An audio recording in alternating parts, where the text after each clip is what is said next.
Quand je suis arrivé sur le chapiteau, je ne m'attendais pas à voir autant de monde. Et ce que je disais tout à l'heure au serviteur de Dieu qui est à mes côtés, après quelques années, on a toujours les mains moites, toujours les genoux qui ont tendance à chanceler un petit peu.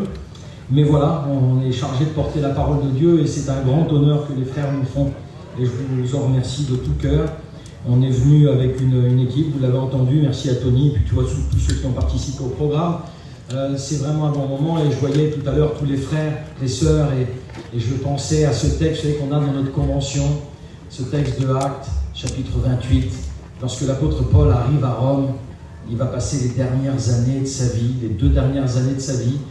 Il y a un mois, on était à Rome pour un séminaire et on s'est retrouvé là devant cette prison où l'apôtre Paul a été emprisonné. Et puis c'est justement à Rome où il va citer ce texte. Lorsque l'apôtre Paul vit les frères, il reprit courage. Amen. Mes frères, j'ai besoin de vous pour me donner du courage, mais j'ai surtout besoin du Seigneur. On a besoin de l'aide de Dieu. J'ai un mot sur mon cœur et je bénis le Seigneur pour tout ce qui a été fait ce soir, tout ce qui a été dit, les témoignages concordent avec ce que Dieu a mis sur mon cœur. J'ai mis le témoignage de Pauline. On n'a pas, dans le cas, vous savez, on n'a pas fait de débriefing en se disant tu parles de quoi, toi tu prêches sur quoi, toi, quel cantique tu vas chanter. J'ai laissé une grande confiance en Tony, on se connaît depuis de nombreuses années maintenant.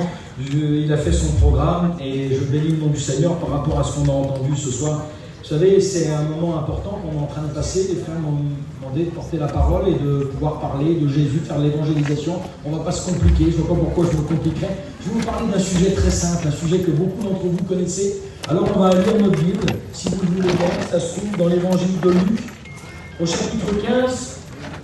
Alors ceux qui connaissent leur Bible savent déjà où je vais aller, de quoi je vais vous parler. On va lire à partir du verset 11. Je vais vous faire la lecture, c'est un petit peu long, mais je pense que c'est important qu'on puisse faire cette lecture. Il dit encore, un homme avait 2 fils. Le plus jeune dit à son père, « Mon père, donne-moi la part de bien qui doit me revenir. » Et le père leur partagea son bien. Peu de jours après, le plus jeune fils, ayant tout ramassé, partit pour un pays éloigné où il dissipa son bien en vivant dans la débauche. Lorsqu'il eut tout dépensé, une grande famine survint dans ce pays, et il commença à se trouver dans le besoin. Il alla se mettre au service d'un des habitants du pays, qui l'envoya dans ses champs garder les cochons. Il aurait bien voulu se rassasier des carouches que mangeaient les cochons, mais personne ne lui en donnait. Étant rentré en lui-même, il dit « Combien d'ouvriers chez mon père ont du pain en abondance, et moi ici, je meurs de faim. Je me lèverai, j'irai vers mon père, et je lui dirai « Mon père, j'ai péché contre le ciel et contre toi. Je ne suis plus digne d'être appelé ton fils. Traite-moi comme l'un de tes ouvriers. » Et il se leva, et il alla vers son père. Comme il était encore loin, son père le vit et fut ému de compassion. Il courut se jeter à son cou et l'embrassa. Le fils lui dit « Mon père, j'ai péché contre le ciel et contre toi. Je ne suis plus digne d'être appelé ton fils. » Mais le père dit à ses serviteurs « Apportez vite la plus belle robe et revêtez-le. Mettez-lui un anneau au doigt et des souliers aux pieds. Amenez le veau gras et tuez-le. Mangeons et réjouissons-nous, car mon fils que voici était mort et il est revenu à la vie. Il était perdu et il est retrouvé. Amen. » Alors j'entends déjà les commentaires à l'intérieur de dire « Oh là là, il ne va pas nous parler de Luc 15, il ne va pas nous parler du fils prodigue quand même. On connaît cette histoire par cœur. Mais pourquoi je ne vous parlerai pas du fils prodigue? Il y a 2000 ans que le fils prodigue est un moyen de salut. Il y a 2000 ans que cette histoire est prêchée et que des rétrogrades reviennent à Dieu. Il y a 2000 ans que Zachée est prêché, que Jonas est prêché, que la femme malade est prêchée, que tous ces messages-là sont prêchés. Pourquoi est-ce que je ne les prêcherai pas ce soir? On a tendance, vous savez, à bien se compliquer parfois, à essayer de chercher des messages un petit peu structurés, compliqués, des points, des notes, des histoires un petit peu particulières. Mais si vous vous attendez à chercher et à trouver ici des notes, des points spéciaux, vous vous êtes trompé d'adresse. Moi, je suis quelqu'un qui parle de manière très simple, je suis très simple et je pense que c'est le meilleur moyen pour que vous puissiez comprendre. Je crois que c'est le rôle des serviteurs de Dieu. La parole de Dieu peut paraître parfois assez compliqué pour certaines personnes qui n'ont pas l'habitude d'être en contact avec la parole de Dieu. Alors si nous, en plus, en haut de l'estrade, on s'amuse à la compliquer, je pense qu'on a tout faux. Je vais essayer de la simplifier le mieux que je peux, essayer que ce soit le plus clair possible pour nos amis qui sont là, qui n'ont peut-être pas l'habitude de venir dans ce type de réunion. Peut-être pour des rétrogrades aussi, on l'a entendu, et il va être question de nos amis qui sont peut-être éloigné du Seigneur ce soir, la parole de Dieu va être véritablement, comme les chants et les témoignages, une main tendue pour toi ce soir. Alléluia. Vous savez, on est une semaine, on est actuellement là, dans une des semaines, au sens biblique et au sens spirituel, des plus importantes de l'histoire de l'humanité. Ah bon? Pourquoi cette semaine du mois de mars? Non, pas cette semaine du mois de mars. La semaine qu'on est en train de vivre là, de dimanche, qui est la semaine, le dimanche des rameaux, jusque dimanche qui arrive, la semaine de Pâques, qu'on appelle la semaine pascale. Alors je ne vais pas vous parler sur la Pâques, mais dimanche dernier, c'était les rameaux. C'était l'arrivée de Jésus à Jérusalem, selon la prophétie de l'Ancien Testament. Et puis, les jours vont passer, les jours vont évoluer, et la semaine va avancer. Et puis le lundi, certainement que c'est le lundi, Marie de Béthanie va oindre Jésus avec ce vase de parfum, ce vase d'albâtre. Elle va le répandre sur lui comme un signe prophétique de sa sépulture. Et puis Jésus va annoncer la trahison de Judas à venir. Et puis le mercredi, en milieu de semaine, c'est mercredi aujourd'hui. C'est effectivement le jour où Judas va aller trouver quelques chefs qui vont être là pour essayer de négocier avec eux, d'essayer de discuter, de voir ensemble, de comploter, de savoir à quel prix va être estimée la vie de Jésus. Et puis le jeudi soir, Jésus va prendre le dernier repas avec ses disciples. Il va annoncer la Sainte Seine. Le vendredi, il va être crucifié. 3 jours après, il va ressusciter. Si je vous dis que cette semaine est la plus importante dans l'histoire de l'humanité, eh bien, elle peut être aussi peut-être pour toi cette semaine la plus importante de ta vie. Entre ce qui s'est passé de samedi, dimanche, la réunion de samedi, celle de dimanche, celle de lundi, celle d'aujourd'hui justement. Alors pourquoi celle d'aujourd'hui? Celle de mercredi, c'est la trahison de Judas. Alors je ne vais pas dire que qui que ce soit a trahi qui que ce soit, c'est pas ce que je suis en train de vous dire. Mais peut-être que Judas, dans sa trahison, lui qui était un disciple, ne l'oublions pas, Judas était un des 12. Il a vécu les plus belles choses avec Jésus pendant 3 ans et demi.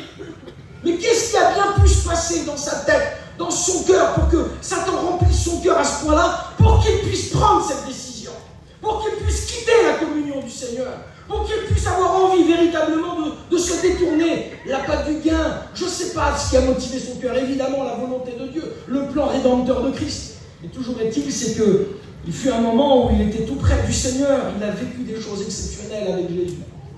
Puis d'un coup, il a tout changé, il a tout basculé, il a pris une décision complètement à l'opposé de ce qu'il avait reçu comme enseignement depuis 3 ans et demi. Eh bien, c'est ce qui s'est passé pour le fils prodigue. Le fils prodigue va avoir une vie magnifique. Il est dans la maison du Père pendant des années, on ne sait pas combien de temps, mais je ne sais pas quel âge il a exactement lorsqu'il a quitté la maison du Père. Mais il est heureux, il a une belle vie, tout va bien, on entend parler de son père sur cette parabole, on sait qu'il a un frère, il a une famille, il y a des serviteurs qui sont là à son service, il est dans un milieu relativement aisé, tout va bien pour lui. Et puis voilà qu'il va se passer quelque chose de particulier, il va faire un choix. Vous savez, ce message, il est peut-être pour des rétrogrades, mais pas seulement. Il est peut-être aussi pour des chrétiens, des chrétiennes qui ont fait peut-être de mauvais choix, qui ont pris des décisions à l'encontre de ce qu'ils avaient entendu, reçu, enseigné depuis des années et des années. Et puis voilà que la vie fait, des événements se passent, qu'on va prendre des décisions. Et que ces décisions vont nous emmener bien loin. On n'aurait pas cru que ça nous aurait emmené si loin. Mais voilà qu'avec les jours, les semaines, les mois, des années, on a l'impression de ne plus être que l'ombre de nous-mêmes. Vous connaissez des hommes et des femmes qui étaient en Dieu. Des hommes et des femmes qui chantaient, qui témoignaient, qui vivaient une vie de Dieu. Et parce qu'ils ont pris un jour des décisions qui n'étaient pas bonnes pour eux, ont commencé à prendre une autre orientation, à se détourner du chemin qu'ils avaient reçu depuis le départ, croyant trouver quelque chose d'autre. Et c'est ce qui s'est passé. Un jour, ce fils prodigue va prendre une décision. Il va aller vers son père et décider de quitter la maison, de quitter le foyer, de prendre sa part de bien et de s'en aller. Et la Bible nous dit qu'il va vivre. Il va vivre dans toute la débauche, dans tout ce que le monde peut proposer. On a entendu le témoignage de Pauline tout à l'heure, c'est exactement ce qu'il a vécu. Il a connu Dieu et puis il est parti dans le monde pendant des années et des années. Et puis croyant que ça allait de mieux en mieux, mais finalement ça a été de pire en pire. Alors au départ, tout va bien. Mais quand l'argent commence à manquer, on commence à se trouver dans le besoin et c'est ce qui s'est passé pour ce fils prodigue. Il a commencé à manquer de tout. Il n'y avait plus rien, il a manqué de tout. C'est-à-dire qu'il n'avait pas prévu qu'il allait y avoir une famine dans ce pays-là. Peut-être qu'aujourd'hui, toi, tu es dans une situation, tu n'aurais certainement peut-être pas voulu. Tu n'as pas prévu qu'il y allait y avoir cet événement. Tu n'as pas prévu qu'il y aurait eu cette situation dans ta famille. Tu n'as pas prévu que tu aurais fait une dépression. Tu n'as pas prévu que tu serais tombé malade. Tu n'as pas prévu peut-être cette catastrophe, ce drame que tu as vécu. Tu n'avais pas prévu ça. Et le fils prodigue non plus n'avait pas prévu ça. Il n'aurait jamais cru que ça allait être comme ça. Il aurait cru que tout allait bien aller. Mais voilà qu'il va vivre des moments compliqués. Et puis lorsqu'il vit ces moments compliqués, il est là, seul. Lui qui vivait dans l'abondance, il était dans la maison du Père, tout allait bien. Et là, il se retrouve dans une porcherie au milieu de cochons, en train d'avoir envie simplement de manger des haricots, des carouches que les cochons mangeaient. Il ne pouvait même pas en manger. Il était là au milieu, dans une situation compliquée, sale, malsaine. Il n'y a rien qui correspondait à sa vie. C'était pas lui, ça. Il n'aurait pas voulu que ce soit ça. Il n'avait pas prévu ce plan-là. Oui, mais voilà. La vie fait qu'aujourd'hui, il est là. Et là, quand il est dans cette situation, eh bien, il est bien malheureux. Et puis, peut-être qu'il a commencé à réfléchir. Il a commencé à se poser des questions. Peut-être qu'il a voulu crier. La Bible nous dit dans le psaume 34, au verset 7, quand un malheureux crie, l'Éternel l'entend et il le sauve de toutes ses détresses. Je ne sais pas si tu es dans une situation de malheur ce soir. Je ne sais pas si tu es venu ici avec le cœur gros. Et il arrive des fois qu'on ait besoin de crier, et tu peux crier à Dieu ce soir. Mais il arrive parfois qu'on n'ait plus la force de crier. Et puis qu'on se contente simplement de pleurer. Le psaume 6 au verset 9, la Bible nous dit « Éternel, tu entends la voix de mes larmes. » Chaque jour, continuellement, le soir, le matin, l'après-midi, plus la force, plus l'envie de chez nous, plus le goût de manger, plus la possibilité de dormir. Alors tu essayes tout un tas de choses et il n'y a rien qui va. Et les cris ne suffisent pas. Et les larmes n'y suffisent pas non plus. Alors quand on n'a plus la force de crier, qu'on n'a plus la force de pleurer, eh bien on soupire, on gémit. Le psaume 38 au verset 10 nous dit ceci. Mes soupirs, Seigneur, ne te sont point cachés. Mes soupirs ne te sont point cachés. Tu connais tout, Seigneur. J'ai plus la force de crier. J'ai plus la force de pleurer. Je fais que soupirer. Vous savez quand on n'en peut plus là. Voilà ce qui anime ton cœur, ce qui anime tes journées, ce qui anime tes soirées, ce qui anime tes nuits. Et puis lorsqu'on n'a plus la force ni de crier, ni de pleurer, ni même de soupirer, on se rend compte que notre cœur est brisé. Parce qu'un événement s'est passé. Et c'est ce qui s'est passé pour le fils prodigue. La Bible nous dit, dans le psaume 34, au verset 9, que l'Éternel est près de ceux qui ont le cœur brisé. Alors c'est bon de savoir que l'Éternel est près de ceux qui ont le cœur brisé. Si tu as le cœur brisé ce soir, l'Éternel est près de toi. Il y a quelque chose d'encore plus rassurant. La Bible nous dit dans l'évangile de Luc au chapitre 4, au verset 18, lorsque Jésus arrive à Nazareth, il rentre dans la synagogue. Et lorsqu'il vient d'être baptisé, il démarre son ministère. Il rentre dans la synagogue et on lui remet le rouleau du prophète Ésaïe au chapitre 61. Et Jésus va lire ce texte. Ésaïe chapitre 61. L'Éternel m'a oint pour annoncer une bonne nouvelle aux pauvres, mais aussi pour guérir ceux qui ont le cœur brisé. Et là, Jésus est en train de changer de contexte. Il ne se contente plus de dire que l'Éternel est près de ceux qui ont le cœur brisé. Il est en train de te dire, je ne suis pas seulement près de toi. Je suis aussi capable de te guérir. J'ai le pouvoir, mon Père m'a donné le pouvoir de guérir ton cœur brisé. Le psaume 107 au verset 20, la Bible dit qu'il envoya sa parole et il les guérit. La parole c'est Jésus et celui qui est capable de guérir ton cœur, il s'appelle Jésus. Le fils prodigue est là, désemparé, il est dans cette porcherie, quoi faire, comment faire? Et peut-être que tu es venu ici alors tu es loin d'être dans une porcherie, évidemment, tu es sous un chapiteau, il y a des chrétiens, des chrétiennes, et justement, tu te demandes ce que tu fais là, et lui aussi il se demandait ce qu'il fait là, c'était pas ce qu'il avait prévu, et peut-être que c'était pas non plus ce que tu avais prévu ce soir, tu te demandes peut-être ce que tu fais là, et puis il va se passer quelque chose, il va falloir qu'il se passe quelque chose, il ne peut pas rester, il peut pas aller plus loin, il y en a trop eu de faits, il y en a trop eu de dits. Il y a trop de souffrance, trop de peine. Il ne peut plus continuer. Il est comme face à une impasse. Face, vous savez, dans une situation où on est à l'extrême, où on ne peut plus aller plus loin. Et peut-être que tu es venu ce soir. Tu n'es peut-être pas venu aux réunions précédentes. Et tu n'as pas l'intention de venir aux réunions suivantes. Peut-être que tu t'es dit ce soir, c'est ma réunion. C'est le seul jour, Seigneur, je te donne une occasion. J'ai que ce soir, je te donne l'opportunité. Si vraiment tu es vivant, si tu existes, si tu m'aimes, alors Seigneur, parle à mon cœur ce soir. C'est peut-être pour toi la réunion de la dernière chance. Et le fils prodigue vit ça. Alors il va se passer quelque chose. Il va se passer 3 faits marquants, obligatoires. On l'a lu tout à l'heure. On sait déjà qu'il va y avoir une réconciliation avec le Père. Mais pour qu'il y ait une réconciliation avec le Père, il va devoir y avoir 3 événements qui vont devoir se passer, qui sont essentiels, par lesquels tu vas devoir passer.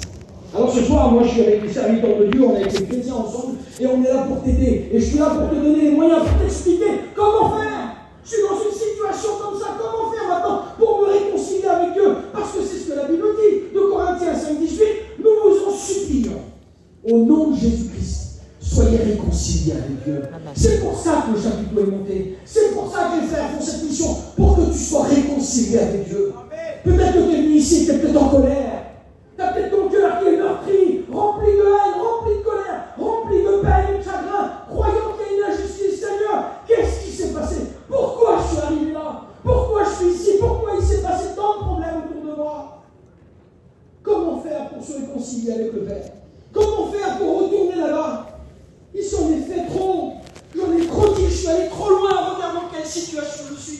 Comment faire pour me réconcilier avec Dieu? Eh bien, la Bible nous dit que la première des choses, le premier point, c'est qu'il va réfléchir. Il va y avoir une réflexion. Il est là au milieu des cochons et il est en train de réfléchir. Et ici, là-bas, dans la maison de mon père, il y a des ouvriers. Je ne suis pas un ouvrier, moi je suis un fils. Il y a des ouvriers qui ont du pain en abondance, et moi ici je meurs de faim. Donc il est en train de réfléchir.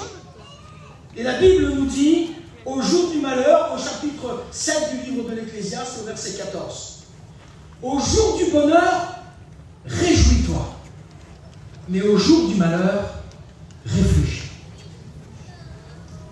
Peut-être que tu es venu ici dans une situation très compliquée. Saint-Esprit est en train de convaincre ton cœur au moment où je suis en train de prêcher, au moment où les frères ont chanté, où ont témoigné depuis le début de la réunion. Saint-Esprit est en train de convaincre ton cœur, est en train de te dire c'est ta réunion. C'est pour toi ce soir. Je suis triste, si tu savais comme il t'aime. Et puis le Saint-Esprit est en train de convaincre ton cœur de péché, de justice, de jugement, et il est en train de réfléchir.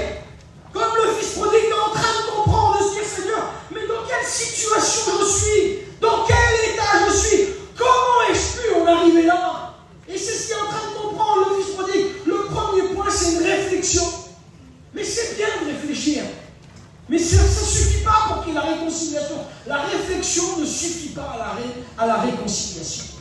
Le premier point, c'est la réflexion. Le deuxième point, c'est la décision. Il va réfléchir, il va comprendre son état. Il va dire, Seigneur, je ne peux plus continuer comme ça. Il y a trop longtemps que ça dure comme ça, dans mon foyer, dans ma famille. Il y a trop longtemps que j'ai de la peine, j'ai de la haine, que j'ai de la colère. Il y a trop longtemps que je n'arrive pas à dormir. Il y a trop longtemps que je suis angoissé. Il y a trop longtemps que je pleure au quotidien. Il y a trop longtemps. Alors il a réfléchi. Et puis le deuxième point, c'est qu'il va décider. Une décision. Il va dire, aujourd'hui, je me lèverai.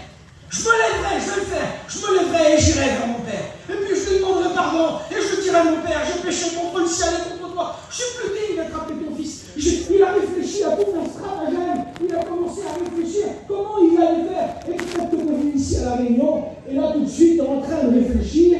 Et te dire, comment je vais faire? Tu es en train de réfléchir demain dans mes affaires. Comment je vais faire pour me réconcilier avec lui s'il doit me réconcilier avec Dieu ce soir? Comment je vais faire pour arranger mes affaires? Comment je vais faire? Tu es en train de réfléchir. Tu as envie de prendre une décision. De dire ce soir, je vais prendre la décision. Oui, je vais me lever. Oui, je vais me lever, je vais me réconcilier avec Dieu, je vais demander pardon au Seigneur. Je vais revenir à Dieu parce que ça me manque. La présence de Dieu me manque. J'ai envie véritablement de revenir. Et le fait de réfléchir et le fait de décider, la réflexion et la décision ne suffisent pas encore à la réconciliation. Mais si, il faut faire quoi alors? Je réfléchis, je décide, là j'ai décidé, mais ça ne suffit pas. Ça ne va pas suffire à la réconciliation. Mais qu'est-ce qu'il faut faire? Parce que les décisions, Job va nous dire, à tes résolutions répondra le succès. Et ce soir, la décision que tu vas prendre va impacter sur ton avenir, va impacter sur ton foyer, sur ta famille et surtout sur ton éternité. Une réflexion est importante, une décision est importante, mais le plus important, c'est une action. C'est ça qui va produire la réconciliation. Réfléchir, c'est bien, il réfléchit, il est dans son bourbier. Il réfléchit, il y a du pain là-bas, je vais revenir vers mon père. D'accord. Deuxième point, je décide, je vais y aller. Oui, mais il faut y aller maintenant. Attends, il faut se lever, il faut le faire le pas, il faut la prendre la décision, il faut la lever la main, il faut venir devant, il faut décider de se réconcilier avec Dieu, mais il faut le faire ensuite. Et là est un point important. La Bible nous dit qu'il se leva et il alla vers son père. Et c'est parce qu'il s'est levé et qu'il a décidé d'aller vers son père que la réconciliation va se faire. Mais à ce moment-là, vous savez, le mot « il se leva », alors moi je ne suis pas spécialiste, mais j'ai regardé un petit peu, et le mot « se lever » à ce moment-là, l'origine du mot, la racine du mot grec, c'est le mot « anistémie ». Alors pour vous comme pour moi, ça ne veut pas dire grand-chose. Mais en réalité, en regardant la racine du mot grec, anistémie, ça veut dire celui qui était mort et qui revient à la vie. Celui qui était à terre et qui se relève. Ça veut dire ça. Il était à terre et il se relève. Il était mort et il revient à la vie. C'est le mot qui signifie, qui égalise la résurrection. Je vous dis aujourd'hui, on est mercredi. C'est le jour où il y a la trahison de Judas, le complot. Et peut-être que tu es venu ici avec des choses dans ton cœur. Mais il faut savoir que le vendredi, Jésus va être crucifié. Mais 3 jours après, il va être anistémie, ressuscité. Et c'est ce que Dieu veut faire pour toi. Il est capable de ressusciter ta vie qui est complètement morte. Ton cœur qui est mort, ton cœur qui est brisé. Il est capable de lui redonner la vie véritablement. C'est ce mot-là que le fils prodigue va être en train de vivre. Il s'est passé tellement de choses. Le fils prodigue est en train de vivre quelque chose d'exceptionnel. Vous savez, ce qui va faire que le fils prodigue va se réconcilier avec son père, c'est la réflexion, la décision et l'action. Mais l'action, c'est personnel. Moi, je ne peux pas le faire pour vous. Les pasteurs ne peuvent pas le faire pour vous. Je ne peux pas te dire, viens à Dieu, je vais t'encourager, je vais te citer des textes de la Bible, je vais prier pour toi, je vais te prendre dans les bras, je vais essayer de venir te visiter, les frères vont le faire aussi. Mais je ne vais pas pouvoir prendre la décision pour toi. Il n'y a que toi, ça peut dépendre que de toi. On va faire une petite expérience. Il faudrait un frère, un jeune, là. La pomme, il est où la pomme? Il est là, elle vient la pomme. Je vais vous montrer ce que c'est véritablement votre part à vous. Là, il est chaud, là. Alors, regarde. Vous voyez là-bas, il y a ma chaise. Donc la pomme, emmène-moi sur ma chaise, alors. Vas-y, emmène-moi sur ma chaise. Vas-y, c'est le costaud quand même.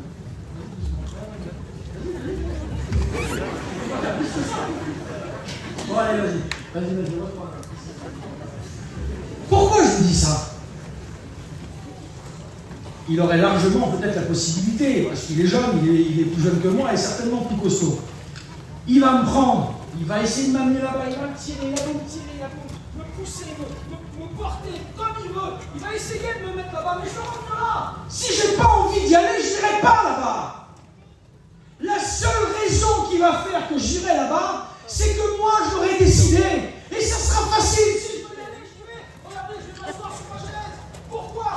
Parce que je l'ai décidé moi. Il n'y a personne qui m'a forcé. Il n'y a personne qui m'a poussé, qui m'a tiré, qui essaie de me convaincre, de me faire un lavage de cerveau. Je l'ai décidé moi. Parce que le Saint-Esprit m'a convaincu de dire c'est ma place. C'est là qu'il faut que j'aille. Et c'est ce que je voudrais te faire comprendre. C'est ta décision à toi. Il n'y a que toi qui peux le faire. On ne peut pas le faire pour toi. On va essayer de t'encourager, de te chanter des cantiques, d'essayer de te partager au mieux ce qu'on a envie de vivre et ce qu'on a vécu. Mais il n'y a que toi. Nous, on va t'aider. On va essayer de te prendre par la main. C'est ce que va dire l'apôtre Paul. Éphésiens, chapitre 3, verset 12. Il va dire, j'ai été saisi par Jésus. Est-ce que tu voudrais te laisser saisir par Jésus ce soir? Et que Jésus te ramène à ta place? La Bible nous dit, 1 Samuel, chapitre 16, Paul a été saisi par Jésus. Eh bien, David, la Bible nous dit qu'il a été saisi par le Saint-Esprit à partir de ce jour et jusque dans la suite. Jésus peut t'emmener là-bas. Le Saint-Esprit peut t'y aider aussi. Il est capable de le faire. Oui, mais tu vas me dire, moi, pour moi, c'est compliqué, j'y arriverai pas. C'est trop difficile pour moi, il faudrait un miracle. Alors il est tard, j'ai peur que vous ayez froid. Je vais simplement terminer par ce point. Et je crois que c'est bien comme ça. Vous savez, j'ai deux choses à vous dire. Ce que je voudrais vous faire comprendre ce soir, et ce qu'on a entendu à travers les chants, à travers les témoignages, c'est que ce que Dieu veut pour vous, c'est votre bien. Il veut véritablement vous réconcilier avec lui. Il veut véritablement que vous viviez quelque chose de nouveau. Que vous aussi, vous puissiez aller vers les hauteurs. Que vous aussi, vous puissiez voir la gloire de Dieu. Que vous aussi, vous puissiez hériter du ciel. Mais pour ça, il faut que vous le vouliez. Il faut que vous ayez envie de le faire. Je voudrais vous expliquer quelque chose. Je l'ai expliqué l'autre jour, il n'y a pas très longtemps, dans une réunion. Il y a quelque temps, on était dans un séminaire et notre frère Ramoucho nous a expliqué quelque chose qui m'a touché, et je l'ai expliqué aussi à mon tour, parce que c'est tellement beau et tellement parlant que je voudrais vous le faire comprendre. Il nous a expliqué le rapport, le symbole entre un aigle, le petit aiglon, et puis Dieu et nous, ses enfants. Ou toi aujourd'hui. Alors il nous explique que l'aigle et puis le foyer d'aigle est là, et puis lorsqu'ils vont avoir le petit aiglon va naître, et puis lorsqu'il va être là dans le nid, il va être choyé, il va être nourri, il va être, chaque jour le père va prendre des proies, va déchiqueter les proies, il va lui donner à la piquer, et puis vous savez, ce nid des aigles est sur les hauteurs, sur les plus hautes montagnes, et puis le petit aiglon, il est là, lui, et chaque jour, il est nourri par le père et la mère aigle. Et puis il est heureux comme ça, il est dans son petit confort, dans son petit train-train quotidien, tout va bien. Il est nourri, logé, blanchi. Et puis chaque jour, le père le nourrit, et puis l'aigle va commencer à prendre de l'embonpoint, va commencer à se développer. Puis il va se développer de jour en jour, de semaine en semaine, et puis il va se rendre compte, au bout de quelques temps, parce qu'il n'est pas plus bête qu'un autre, que de chaque côté de son corps, il a deux bras, il ne sait pas ce que c'est. Nous, on sait très bien que c'est des ailes, mais lui, il ne sait pas. Il n'a jamais volé. Il ne sait pas à quoi ça lui sert, ça. Alors il est là, il gesticule dans le nid, et puis il commence à grandir, et puis à grossir, les semaines passent, les mois passent, jusqu'à un moment où l'aigle, le papa aigle, va devoir prendre une décision. Il va devoir apprendre au petit aiglon à voler. Alors qu'est-ce qu'il va faire? L'histoire nous dit qu'il va saisir le petit aiglon dans ses griffes, et puis il va commencer à l'emmener sur les hauteurs. Il va l'emmener, il va voler, il va prendre de la hauteur, et le petit aiglon, il est là, lui. Et il regarde son père, mais il se dit, mais qu'est-ce qu'il fait, mon père? Pourquoi il m'emmène aussi haut? Peut-être qu'il y a des gens qui sont là ce soir, et tu vis une expérience compliquée. Tu te demandes ce que tu es en train de vivre, et tu dis, mais c'est pourquoi? Pourquoi je vis ça? Pourquoi je suis là aujourd'hui? Et le petit aiglon, il comprend pas. Mais le père, il sait pourquoi il fait ça. Et il commence à monter, à prendre de la hauteur, jusqu'à un moment où il va prendre le petit aiglon, il va ouvrir ses griffes, et il va lâcher le petit aiglon. Et le petit aiglon va commencer à tournoyer, à virevolter, à partir en vrille. Il se demande, mais qu'est-ce qu'il fait, mon père? Qu'est-ce qu'il fait? Pourquoi il m'a lâché? Il semblerait qu'il n'est plus là. Mais le père aigle a toujours le regard sur l'aiglon. La Bible nous dit, celui qui a planté l'oreille, n'entendrait-il pas? Celui qui a formé l'œil, ne verrait-il pas? Oui, Dieu connaît. Oui, Dieu sait ta situation. Et il voit ce que tu es en train de vivre. Et même si tu as l'impression de chuter, de tomber, il a les regards sur toi. Et il est prêt à te rattraper. Et tout d'un coup, le petit aiglon virevolte et l'air commence à passer. Le vent commence à passer sous ses ailes. Et ça commence à passer. Il commence à essayer de se diriger. Et il est maladroit. Et tout d'un coup, le vent s'engouffre dans ses ailes. Et il commence à monter. Et il commence à voler, à battre des ailes. Et à se rendre compte que lui aussi peut voler. Lui aussi, il commence à aller en direction de son père. Et il commence à voler, et à voler, et à voler, et à monter de plus en plus haut. Et il commence à découvrir les splendeurs de la nature. Il n'avait jamais été aussi haut. Eh bien, à travers cette soirée, à travers les chants, les cantiques, les témoignages de la parole de Dieu, Dieu est en train de te dire que toi aussi tu peux voler. Tu n'es pas obligé de rester à terre comme le fils prodigue. Tu n'es pas obligé de rester dans ton problème, dans ta misère, dans ta souffrance, dans ta peine. Toi aussi tu peux aller vers les hauteurs. Oui, mais pour ça, Frédéric, il faudrait un miracle. Comment faire? Il faudrait un miracle. Eh bien, je voudrais simplement vous donner cette petite note et je termine. Dans le livre des Nombres, dans l'Ancien Testament, au chapitre 17, il va se passer quelque chose de formidable. Moïse est là. Moïse, qui est un lévite de la famille de Lévi, il est avec Aaron. Et puis, le peuple de Dieu vient un petit peu agacé de savoir que ce sont les lévites qui s'occupent du temple, de la sanctification de tous les instruments, les ustensiles du temple. Alors ils viennent trouver Moïse et ils disent, Pourquoi est-ce que c'est les Lévites qui doivent s'occuper de ça et nous, alors, on ne pourrait pas le faire? Et puis Moïse va leur répondre simplement, parce que Dieu les a choisis. Mais qu'est-ce qui nous prouve que Dieu les a choisis? Moïse est bien embarrassé, il consulte Dieu et Dieu va faire une petite expérience avec eux. Et il va donner une consigne à Moïse. Il va dire, Moïse, tu vas commander à chaque chef de famille, chaque chef de tribu, de venir avec son bâton, de marquer son nom, le nom de famille sur le bâton, et tu vas mettre ces bâtons dans la tente. Et le lendemain matin, le bâton qui aura fleuri prouvera que c'est lui que j'ai choisi. Alors Moïse va expliquer ça au peuple. Il va leur dire, voilà, Dieu m'a parlé, on va faire quelque chose. Vous voulez avoir une réponse, vous voulez savoir véritablement si Dieu vous a choisi, eh bien on va faire quelque chose. Chaque chef de famille, chaque chef de tribu va venir. Le chef de la tribu de Lévi, le chef de la tribu de Ruben, le chef de la tribu de Gad, de toutes ces tribus-là. Chacun va venir. Et lorsqu'ils vont venir, de Nephtali, de Azer, etc., ils vont venir, ils vont marquer le nom dessus.